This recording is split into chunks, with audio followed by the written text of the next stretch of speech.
Ililing, ikaw ang pumasok sa secret agreement. Ikaw ang namigay ng teritoryo. Ikaw at ang Pangulo mo ang dahilan kung bakit nawala ang Scarborough Shoal. Inakusahan ni Attorney Harry Roque si dating Senador Antonio Trillanes na ibinenta umano sa China ang Scarborough Shoal. Tinabla naman yan ni Trillanes. Nasa frontline ng balitang yan, si Camille Samonte.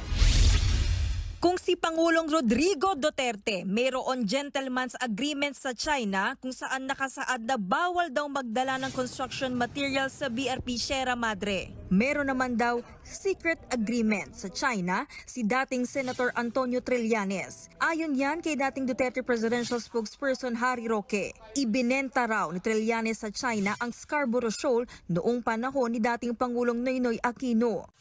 Bakit mo sasabihin na nagkaroon ng secret agreement ang Presidente Duterte? Walang teritoryong nawala sa Pilipinas ng panahon ni Presidente Duterte.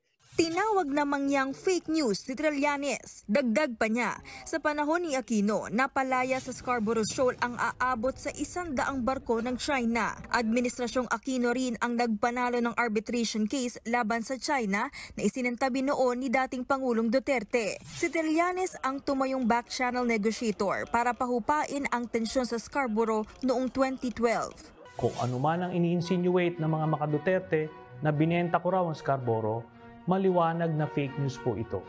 My mission was to de-escalate o pahupain ang tensyon at mabawasan ang mga Chinese ships in Scarborough Shoal. Hindi po covered at hindi pinag-usapan ang issue ng sovereignty kasi maliwanag na atin ang Scarborough Shoal.